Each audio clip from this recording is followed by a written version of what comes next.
strategies. I'm gonna admit some people. Okay, and can we go to the next slide? Sorry. And I'm Erin Sutton. I'm the Assistant Director at the Center for Disability Access and Resources at the University of Idaho. And some things that I do is I meet with students to identify and implement reasonable accommodations through the interactive process, provide advocacy support to students with disabilities, collaborate with faculty and staff. I represent our office in support of students across various campus-wide committees. Providing a new thing that I'm doing is I'm providing case management for students in our Raven Scholars program, and starting a weekly social group. And then we just, I participate in these outreach efforts locally and through the state of Idaho through presentations and various special events with my wonderful people, Julia and Jamie. So I'm gonna pass it on to Julia. Thank you. My name is Julia Gorman. I am the Assistant Director of the Educational Access Center here at Boise State. I do very similar things as Erin, working with students to determine academic accommodations through an interactive process, as well as doing some coaching support, some social and skill workshops with some of our students on the spectrum, outreach events like this, like Erin said, and then getting to do like training opportunities and workshops with faculty and staff on campus, just for them to understand like accessibility and inclusion practices. One super cool thing that we did last week, that I want to share. This is impromptu. We did a student experience panel, and we had like 35 faculty members show up, and we had 4 students all registered with our office. Also part of our TRIO ACEs program, which Jamie will talk about. And they were like talking to faculty, like 35 faculty members, about their experiences as students with disabilities, academically, socially, barriers they still face, their best experiences they've had. And professors had a lot of really good takeaways at the end and some kind of action items that they're going to start implementing with their students. So we get to do cool stuff like that too, which I love. So I'll let Jamie introduce herself now. Hi, everyone. My name is Jamie Wiggins, and I am a graduate assistant with the Educational Access Center at Boise State. And then I'm 50-50 with the Educational Access Center and then also our TRIO ACEs program. So we provide academic coaching and educational support to students with disabilities. So that one-on-one coaching support that I do, a lot of times working on time organizing, skill development, anything that the student really would like to work on, we work on that. Or if it's just checking in, needing that additional support, because a lot of them are freshmen, and it's just difficult. The climate and the social aspect of college is not what they expected. So it's definitely nice to have that support, to come in and just talk to a coach and have that another support system for them. And then with the EAC, I do a lot of, so do work with our NSS group, our group for students with autism. And so I really enjoy doing social mixers and skills mixers with them as well. So, yeah. And then, so who we are, the Educational Access Center and the Center for Disability Access and Resources. So the EAC is Boise State University, and then CEDAR is for the University of Idaho. So we provide academic accommodations for students who may have temporary or permanent disabilities. And accommodations reduce and or remove barriers to a student's academic experience. And disabilities include, but are not limited to, learning disabilities, physical disabilities, mental health related needs like anxiety, depression, and others. And so almost all trade schools, community colleges, and four-year universities have a disabilities service office, or at least one person, to provide students with accommodations for their disability. And then a good rule of thumb is if the school accepts the FAFSA or federal funding, they must provide accommodations. So that's just something to remember.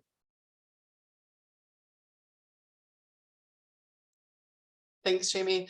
So we're going to be talking about the shift in communication, and we really liked this image that kind of said self-advocacy is the ability to articulate and communicate one's needs and make informed decisions about the support necessary to meet those needs. So through our office is kind of where I would say students start when they get to the university, and they need to start advocating for themselves in terms of their education and those needs. So just being able to communicate clearly and know what they need is really important. And we're going to talk about a few different ways that students are going to be expected to communicate once they get here. So, you know, with our office, with their instructors, and we'll kind of get into that once we get to the next slides. Okay, and so some of the differences that we're going to see is obviously in high school, it's definitely parent-led, team-led. You have that whole IEP team that is kind of wrapping that student up and supporting them. It is the legal guidance is provided by the IDA. Parents must ensure that their child attends school. You know, there's all of these things that are parent responsibilities. And they're expected to advocate for their student through their educational journey, through that K through 12, you know, through high school. Once they get to college, there's a big shift. So legally it shifts. They're provided, the legal guidance is provided through 504 and ADA. And then, you know, parents are not required to send their kids to college. So that advocacy and that role is really needing to be taken on by the student. The college isn't responsible for sending like progress reports or things like that. All of the communication really does shift to the student. I know that at like when we have seniors coming in for informational meetings or freshmen coming in, you will see a lot of parents that are going to come in and sit in on these intake meetings or the interactive process. But I know myself and Julia, we both are really adamant on making sure that the student is communicating the most in their meeting and they're able to, you know, express what they need to try to be successful here in college.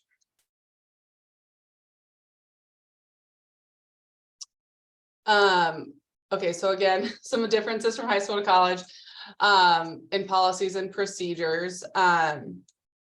So in high school, the school is responsible for identifying the student's disability. In college, the student must self-identify and disclose their disability to our office so that we can start that accommodation process. Sorry. You want me to go? Did I steal your slide? Yes. Oh wait, okay, take it away. You're really good at this one. I'm sorry, guys. I private messaged Erin and I said slide And stealer. I have no poker face. I'm sorry. And so with this communication, as Erin was saying, so we know in K-12 that parents are super, like they're very involved, or at least invited to be, right? Like they're always invited to be involved.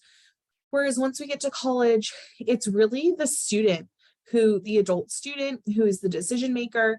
They're choosing if they want to self-identify to our disability services or not. So in high school, it's up to the school to identify students that need support, students with disabilities in need of accommodations or specialized instruction.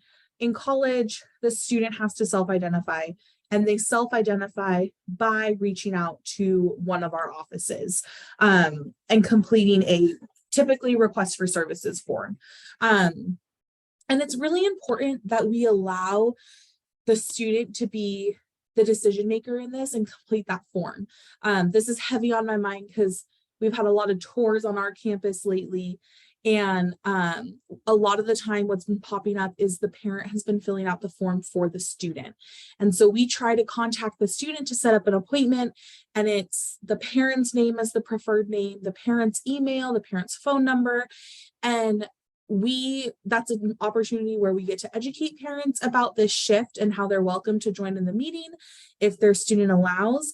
But it makes it really hard to try to set that foundation with the student that they're now the decision maker.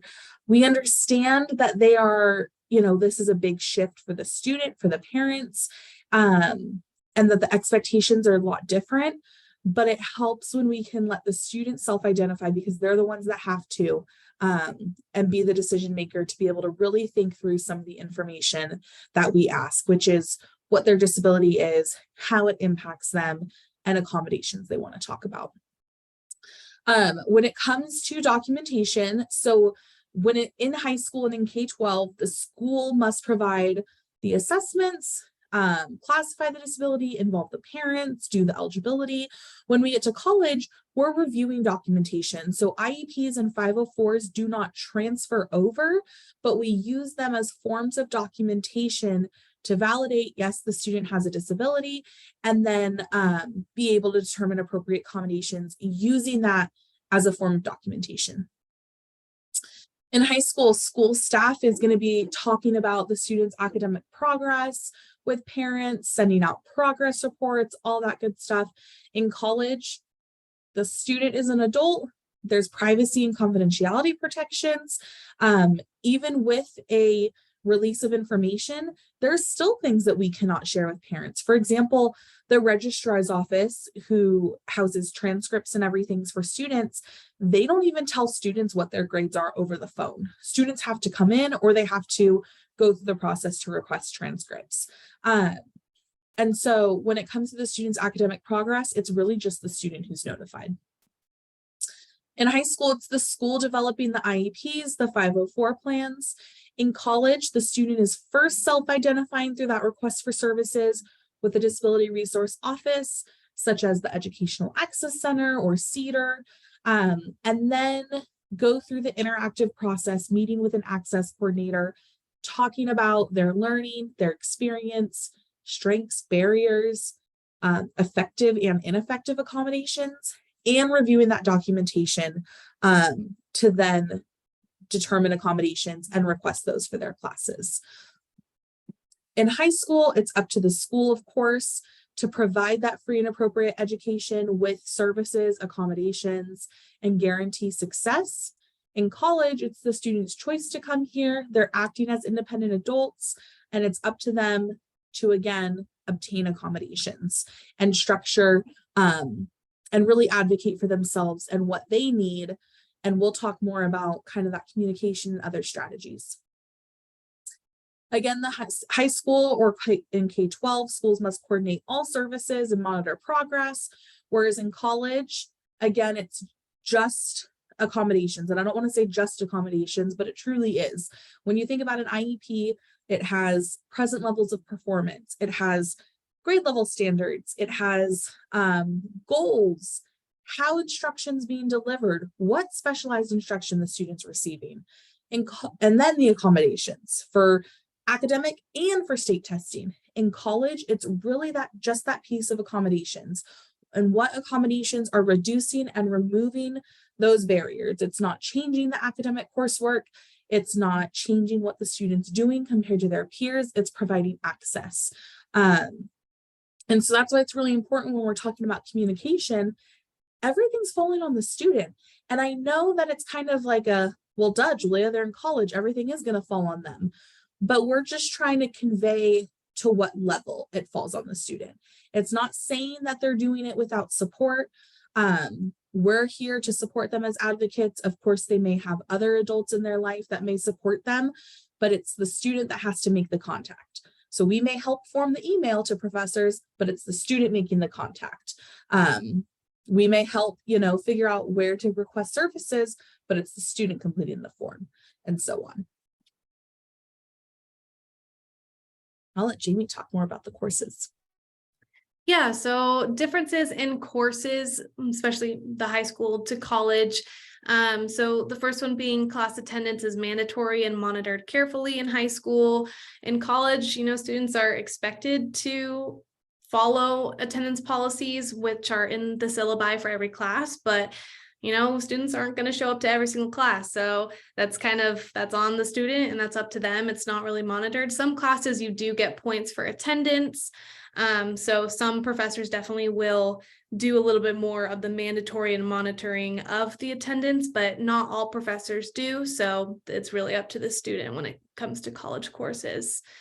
And then teachers will usually approach students who are having academic difficulties, and that's in high school and college. Students are responsible to ask the instructor for help. So our students will come and get their accommodations, and our accommodations will be sent, or their accommodations will be sent to their professors. Their professors are not going to every student asking, hey, do you have accommodations? Do you have accommodations? They don't do that. So we send out that letter, the accommodation letter, and so they get notified then. So students responsible to let them know that that is in place for them, their accommodations. And then in high school, teachers remind students of assignment due dates. College students are responsible for keeping track of their projects, assignments, and test dates.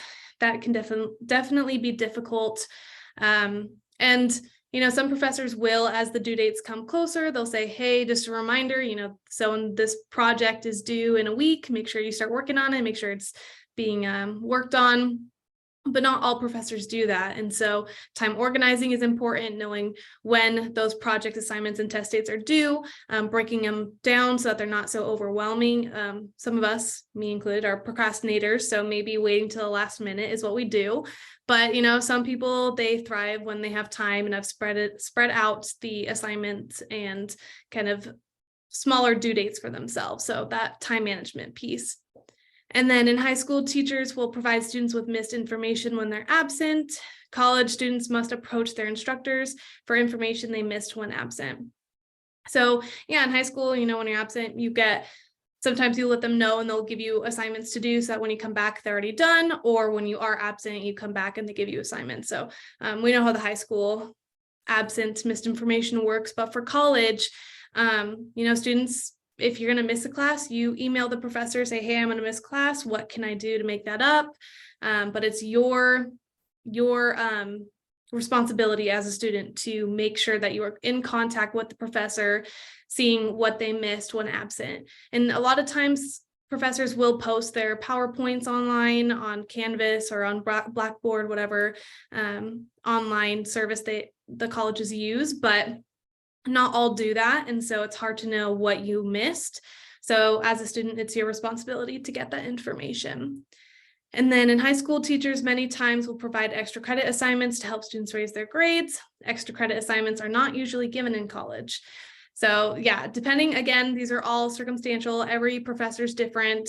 So there will be professors who do offer extra credit, and that's up to you if you'd like to do it or not, but not all do. So it's just important to make sure you're doing your best on your assignments that you can. And if you're struggling, to make sure to communicate that with the professor and see what can be done to help.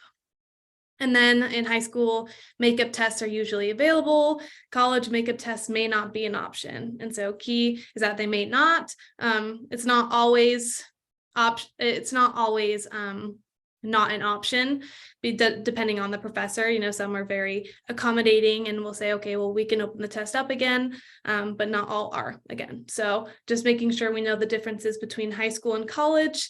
College is really independent work. It's really up to the student.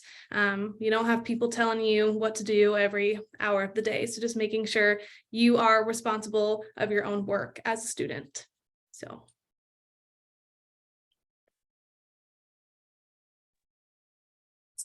to kind of prepare for this shift, right? Again, we're talking about a lot of responsibilities, a lot of new ways students are expected to communicate, to advocate for themselves.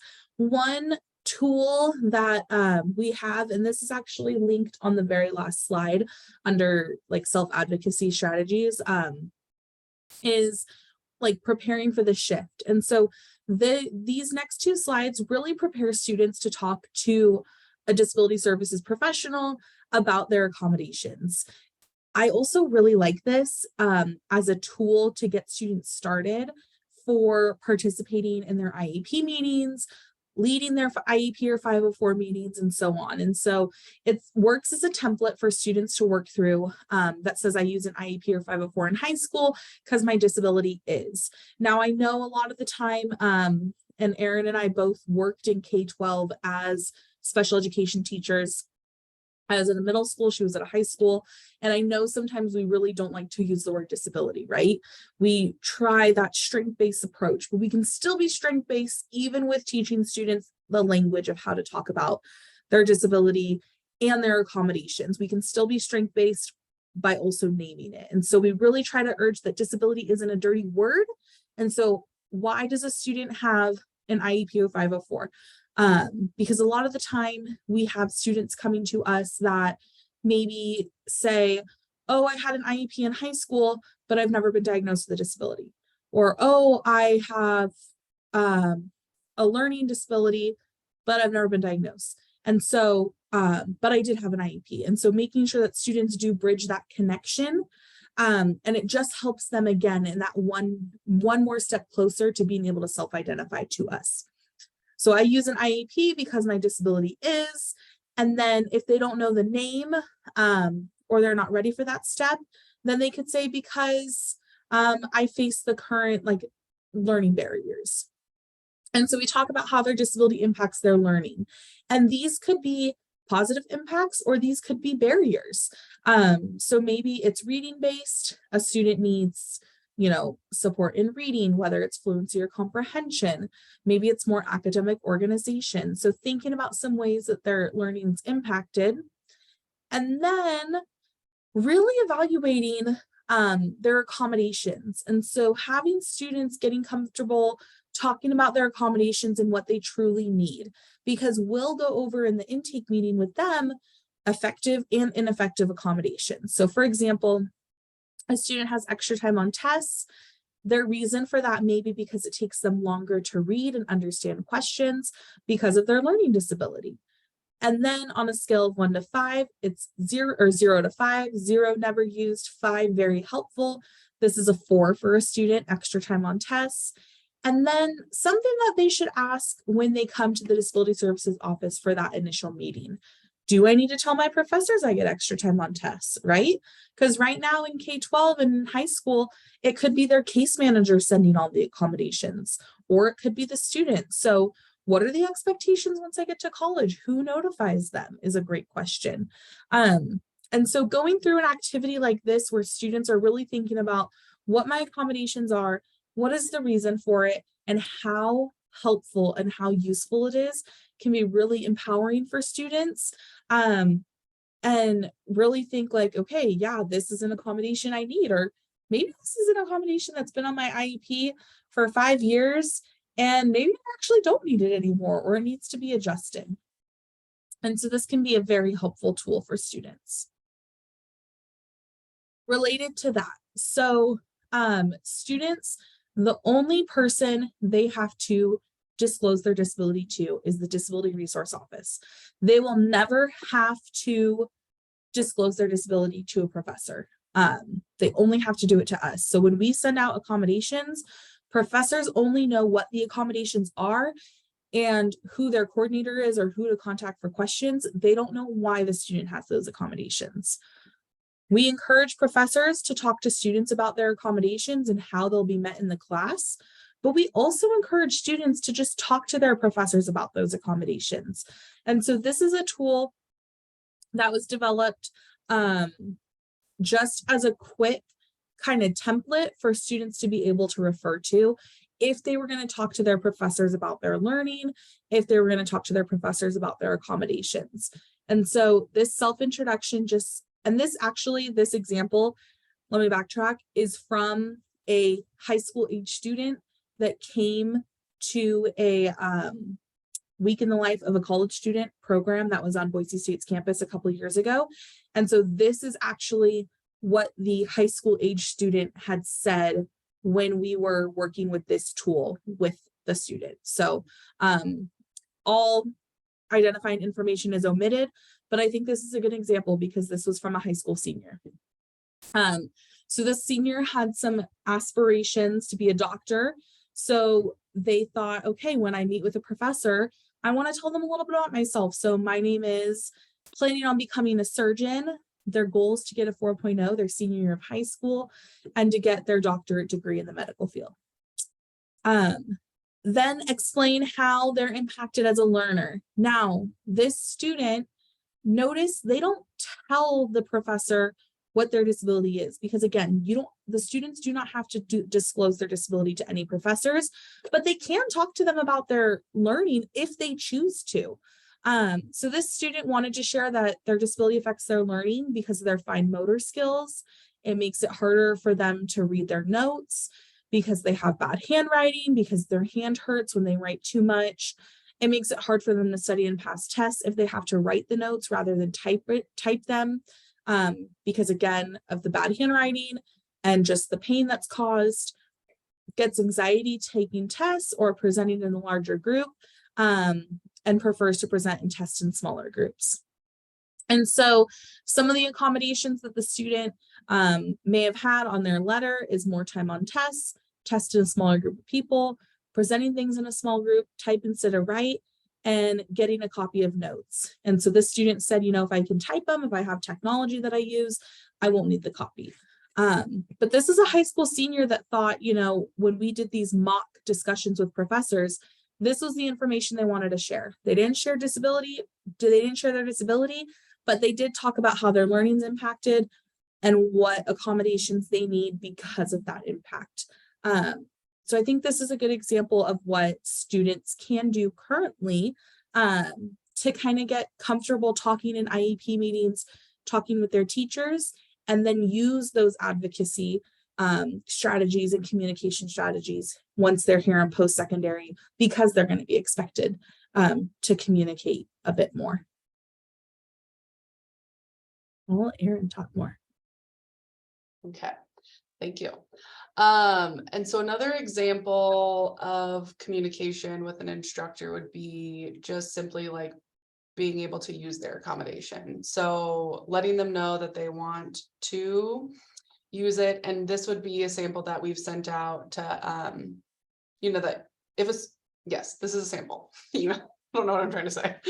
Okay, so we want to just make sure that the student is identifying what class they're from, the date, and this one just says, dear professor, I'm a student in your UF 100 class. I'm experiencing increased symptoms of my disability, making me unable to attend class today on date. I will be using my attendance accommodation for class today. Please let me know if there's an alternate activity or assignment I should complete in place of this attendance. So this is a student that's trying to use their attendance accommodation. I know from university to university, the verbiage is going to change slightly. Like at the U of I, we say may need to miss class and make up work. And so that's kind of the verbiage that we use in emails. This one is a Boise State example. And it's just letting them know that they are going to miss class. They have to let their instructor know to basically like initiate that accommodation. They're not asking for permission. They're being somewhat assertive, but they're giving them a courtesy email to let them know that they're not going to be in class and they do plan on turning in whatever assignments due that day or whatever expectation of the class is that day, that they will make it up within a timely manner. So this is really great, I think, for even students in high school to start being able to do when they're out for like medical appointments or things that are disability related, just to get in good practice, to be able to talk with teachers and instructors and professors. Because I know when I meet with freshmen, they're really nervous to communicate with their instructors. And I think the earlier, the better. And I know coming from K through 12, Julie said this, like, I would try my best to have my students advocate for themselves. And I would always have them send the email. They would CC me on it. But, you know, they always default to like wanting you to like make sure that you have their back, and which we do in the disability services offices. Like we do have the students back. And I also kind of approach it that same way, like, hey, you know, if you ever get any feedback from an instructor that doesn't sit well with you, let me know, and we can kind of just talk about it and see maybe where we're kind of missing that communication there. So these can also be for like extensions on assignments, or if they're going to miss an exam. I mean, I know from our office, we really push making sure that students are being really communicative. And again, we always say, like, you do not need to disclose what your disability is. If you choose to, that's your story to tell. But yeah, it's never something that has to be disclosed to anyone but our offices. All right, so we talked about communication strategies. So now we'll move into time management strategies, which is something as an academic coach, I work with all my students on. We, for the most part, just look through their weekly assignments, decide what day of the week they'd like to work on that assignment, looking at the due dates, also looking at any tests coming up. Should we start studying for them? Things like that, and just making sure that we are managing our time wisely and getting our assignments completed by the due dates. So, next slide. So when it comes to being a first year college student, and for, this is also all year college students, but as these are things that you're introduced to as a first year college student. So you've got classes. So finding time to organize your classes. You're going to have, for the most part, to be a full-time student at Boise State, you have to have 12 credits, which is equivalent to 4 classes. And so how that works is you could have Monday, Wednesday for one class, and then another class you have Tuesday, Thursday, or you may even have a Monday, Wednesday, Friday class. So all the classes are spread out that way, morning, night classes, depending on what you prefer as a student, but finding time to get your homework done, or when just the classes themselves, to have that time managed, to be like, okay, I've got to go to class at 9 o'clock and then go throughout my day. I've got class at 9, I've got class at 1:30, and I've got class at 6. So that'd be a rough day, but that some students just have that many classes that they have to take. And while 12 credits is a full-time student, to graduate in 4 years, there might be semesters where you have to take 15 credits. So that's 5 classes.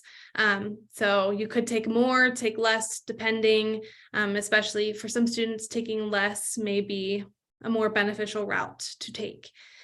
So you've got classes to time manage, you've got assignments to time manage. So readings, every day you have readings to do. And so it's important to prioritize the readings. Group projects will come up, individual projects, study materials, scheduling exams. So there are testing centers. Not all classes use the testing center, but just knowing that you have an exam this day.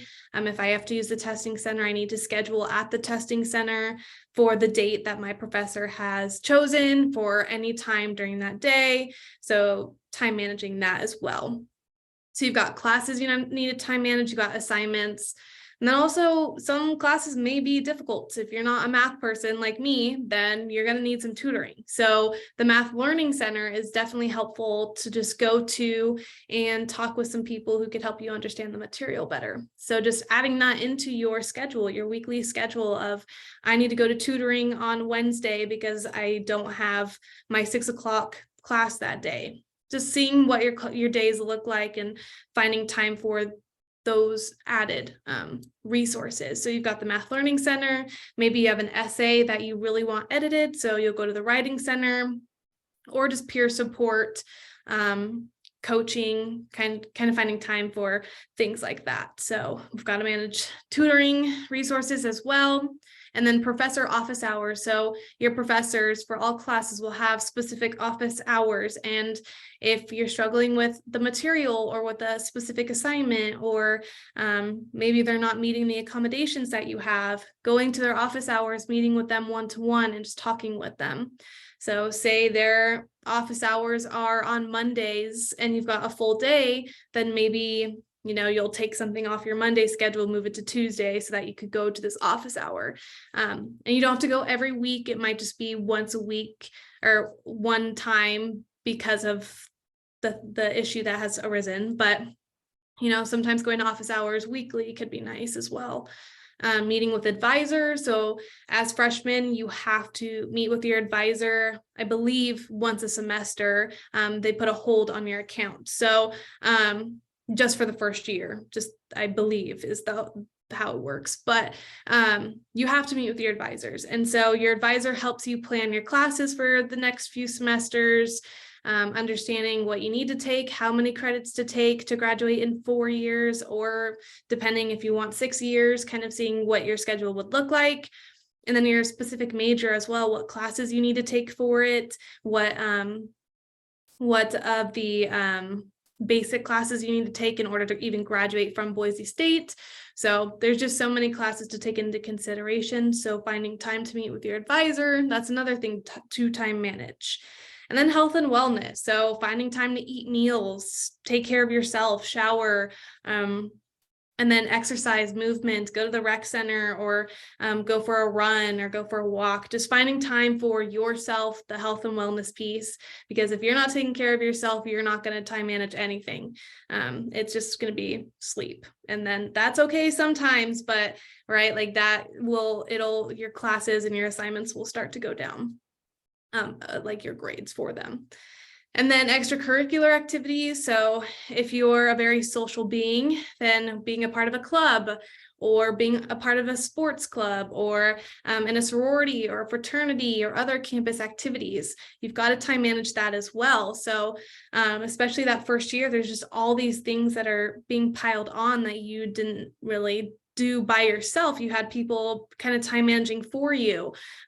So just understanding to make time for all of this. And then housing, so dorm events, socials, or if you're not living in a dorm, then commuting, how long that's going to take to get to campus, how long it takes to walk from the parking garage to the classes. You've got to manage that. I definitely have difficulty with that. So just finding a good amount of time to commute and then also get to your classes on time.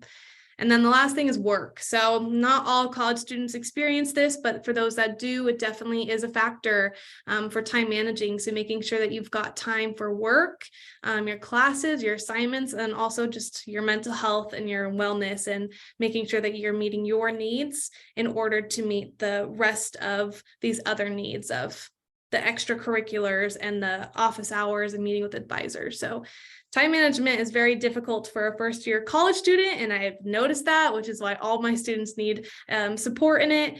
And even as a graduate student, I struggle with time management. So it's just important to remember that there's so many things in our lives that we've got to time manage.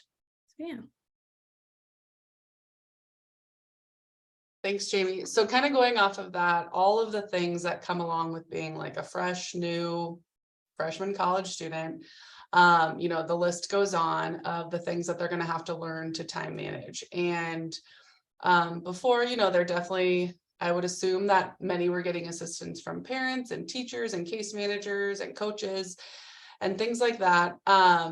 So on the one strategy, so I'm going to talk about a couple strategies that I found that have worked with some students and also for myself as of late, because I think as we get into different stages of life and you just kind of need to find a system that works for you in that like season of your life. So time blocking is a strategy that I've been talking with some students about. And that on the left, I'm sorry if this is not big enough for you to see, but on the left, it's like a pretty simple freshman schedule. This freshman's taking 3 to 4 classes. There's some scheduled time for exercise and showering in the morning on 3 days a week. There's 2 days a week where there's some reading scheduled. We scheduled in some meals. It's color coordinated. So for example, the yellow is all the classes that they're responsible for, kind of laid out in that weekly plan. And then the next thing I would put in would be, your tutoring and your writing center and your study hours and your office hours. You want to place that in. And then around that, you can kind of plan where your meals are going to be and your exercise and your health and wellness, your showering, dinner. And then obviously we want to give some of these new students some leisure time, and they're probably going to take it for themselves.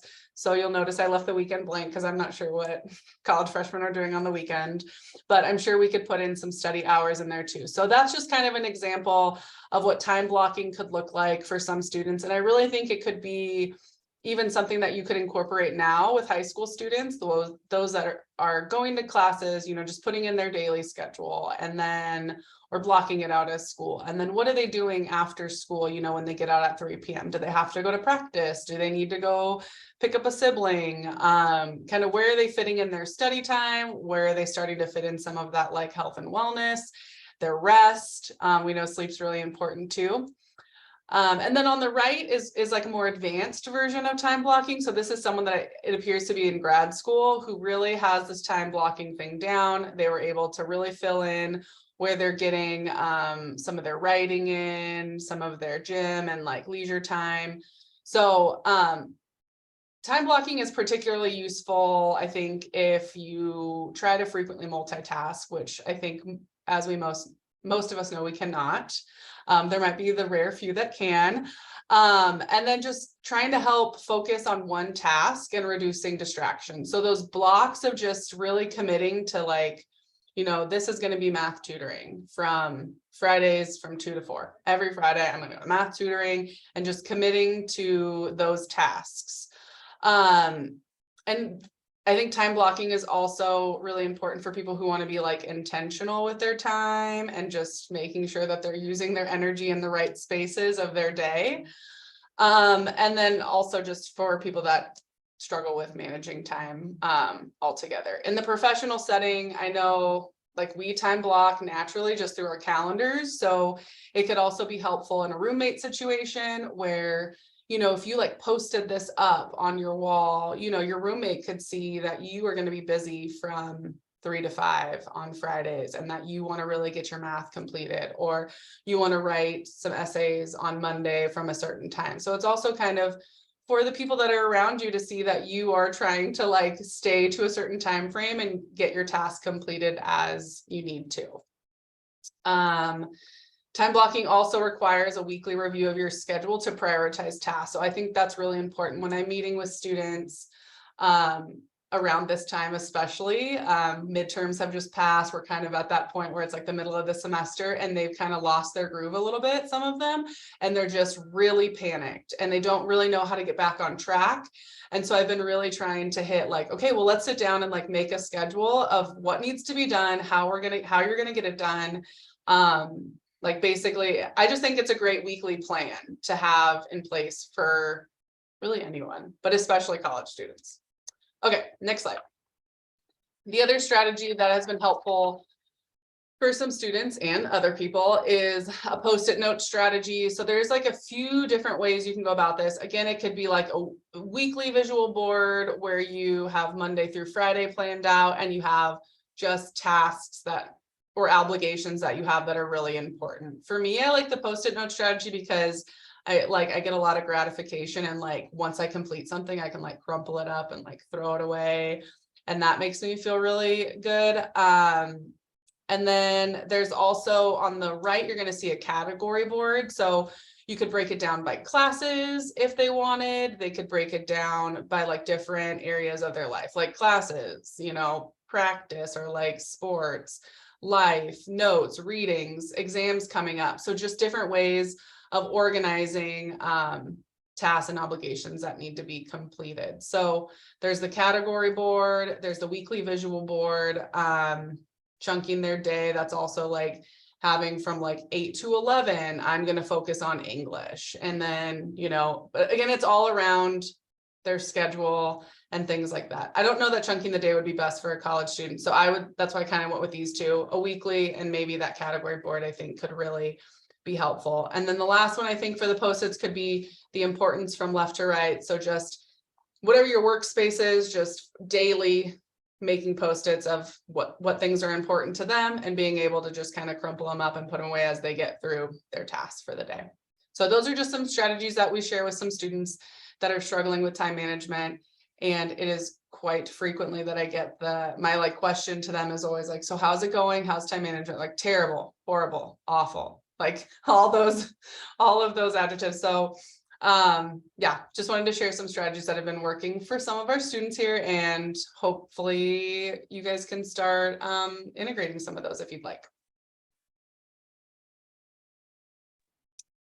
So then we have also added some resources just from Idaho schools that students are able to access. So Boise State University, we've got the Advising and Academic Support Center. We've got the Writing Center. Writing Center is very helpful for essay support on needing someone to peer edit it and then offer some suggestions. We've also got the Math Learning Center, which has tutors for freshmen and sophomore level classes. It has more as well, but some of the classes are a little bit, it's difficult to find tutors for them. So sometimes learning assistants in the actual class will help with the tutoring part. But the Math Learning Center is definitely helpful in that sense. And then the learning assistant. So not most, but a good amount of classes have learning assistants. So kind of like a TA. So people who can help in the classroom with the students when they're struggling.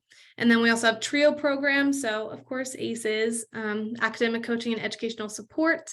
We've also got STEM scholars for our STEM students, the veteran services. We've got teacher prep and rising scholars. So these are all resources for TRIO programs. And then at the College of Southern Idaho, there's the Learning and Tutoring Commons. At Lewis and Clark State College, we've got Learning Resource Center, the Writing Center as well, and then Student Success Center. And then the University of Idaho, we have academic coaching, student support services, the TRIO program, and then Writing Center, SI Pass, and then tutoring. So as you can see, a lot of colleges do have writing centers and do have TRIO programs and do have tutoring. So there are resources on campus for students when they are struggling with needing more assistance in certain classes.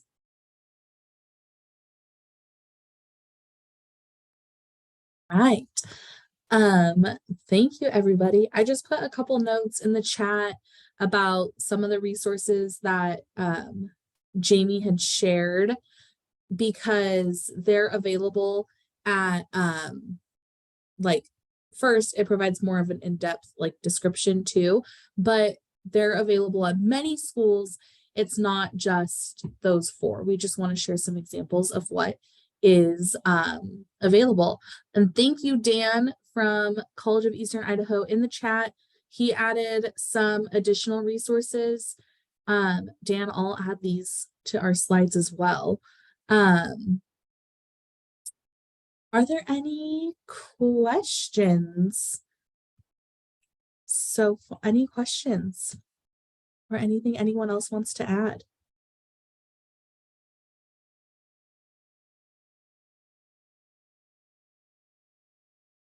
Or questions about anything we didn't cover that you were wondering about?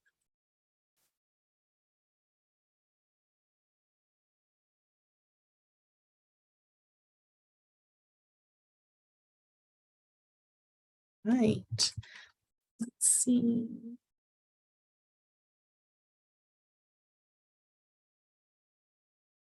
Right, I am linking just like a quick 1-2 minute survey in the chat, just because we like to hear where people are from who are coming to these, as well as if there's any questions that you want to ask privately, or information that you want shared as we're planning other presentations this school year and next school year. You can give feedback there as well. But if there are no questions, then I will stop recording.